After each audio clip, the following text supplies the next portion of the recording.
ಥಾಯ್ಲೆಂಡ್ನಿಂದ ಬೆಂಗಳೂರಿನತ್ತ ಹೊರಟಿದ್ದಾರೆ ದರ್ಶನ್. ಏರ್ಪೋರ್ಟ್ನಲ್ಲಿ ಸಜ್ಜಾಗಿ ನಿಂತ devil photo reveal ಆಗಿದೆ. 10 ದಿನಗಳ ಬಳಿಕ ಬೆಂಗಳೂರಿಗೆ ಹೊರಟಿರುವ ದರ್ಶನ್.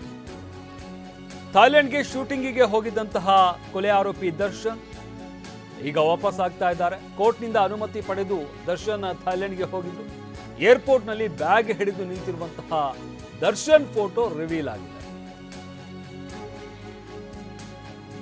ಸದ್ಯಕ್ಕೆ ದರ್ಶನ್ ಜಾಮೀನನ್ನ ರದ್ದು ಮಾಡಬೇಕು ಅನ್ನೋ ಒಂದು ಮನವಿಯನ್ನ ಸುಪ್ರೀಂ ಕೋರ್ಟ್ನಲ್ಲಿ ರಾಜ್ಯ ಸರ್ಕಾರ ಸಲ್ಲಿಸಿರುವಂಥದ್ದು. ಅದರ ವಿಚಾರಣೆಯನ್ನು ಕೂಡ ನಡೆಸಲಾಗ್ತಾ ಇರುವಂಥದ್ದು. ಈ ವಿಚಾರಕ್ಕೆ ಸಂಬಂಧಪಟ್ಟಂತೆ ಸದ್ಯಕ್ಕೆ ಸುಪ್ರೀಂ ಕೋರ್ಟ್ ಆ ಒಂದು ತೀರ್ಪನ್ನ ಕಾಯ್ದಿರಿಸಿದೆ.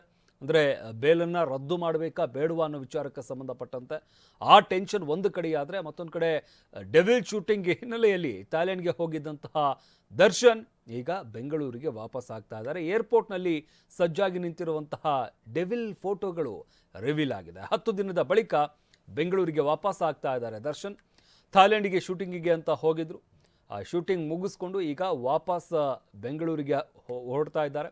ಏರ್ಪೋರ್ಟ್ನಲ್ಲಿ ಬ್ಯಾಗ್ ಹಿಡಿದು ನಿಂತಿರುವಂಥ ದರ್ಶನ್ ಫೋಟೋಗಳು ಈಗ ರಿವೀಲ್ ಆಗಿದೆ. ಇಲ್ಲಿ ಗಮನಿಸ್ತಾ ಇದ್ವಿ. ಈಗ ಥಾಯ್ಲೆಂಡ್ನಿಂದ ದರ್ಶನ್ ಬೆಂಗಳೂರಿಗೆ ಹೊರಟಿದ್ದಾರೆ. ಆಲ್ಮೋಸ್ಟ್ ಇವತ್ತೇ ಬೆಂಗಳೂರಿಗೆ ರೀಚ್ ಆಗುವಂತಹ ಸಾಧ್ಯತೆ ಇದೆ. ಜೊತೆಗೆ ಒಂದು ಕಡೆ ಸುಪ್ರೀಂ ಕೋರ್ಟ್ನ ಟೆನ್ಷನ್ ಕೂಡ ಇರುವಂಥದ್ದು. ಅಂದರೆ ಸದ್ಯಕ್ಕೆ ದರ್ಶನ್ ಅವರ ಒಂದು ಬೇಲ್ ಏನಿದೆ ಅದನ್ನು ರಿಜೆಕ್ಟ್ ಮಾಡಬೇಕು ಅಂತ ರಾಜ್ಯ ಸರ್ಕಾರ ಸಲ್ಲಿಸಿರುವಂತಹ ಅರ್ಜಿ, ಅದರ ವಿಚಾರಣೆಯನ್ನು ಸುಪ್ರೀಂ ಕೋರ್ಟ್ನಲ್ಲಿ ನಡೆಸಲಾಗ್ತಾ ಇರುವಂಥದ್ದು. ಅದು ಆ ಒಂದು ತೀರ್ಪನ್ನು ಕಾಯ್ದಿರಿಸಲಾಗಿದೆ. ಇನ್ನು ನಿನ್ನೆ ಆ ತೀರ್ಪು ಬರುತ್ತೆ ಅಂತ ಹೇಳಲಾಗ್ತಾ ಇತ್ತು, ಆದರೆ ಮುಂದೂಡಿ ಸುಪ್ರೀಂ ಕೋರ್ಟ್ ಆದೇಶವನ್ನು ಹೊರಡಿಸಿರುವಂಥ ಹಿನ್ನೆಲೆಯಲ್ಲಿ ಸದ್ಯಕ್ಕೆ ಸ್ವಲ್ಪ ರಿಲೀಫ್ ಏನೋ ಸಿಕ್ಕಿದೆ. ಆದರೆ ಆ ಟೆನ್ಷನ್ ಅಂತೂ ದರ್ಶನ್ಗೆ ಇದ್ದೇ ಇದೆ. ಜೊತೆಗೆ ಈಗ ಬೆಂಗಳೂರಿಗೆ ವಾಪಸ್ ಆಗ್ತಾ ಇದ್ದಾರೆ.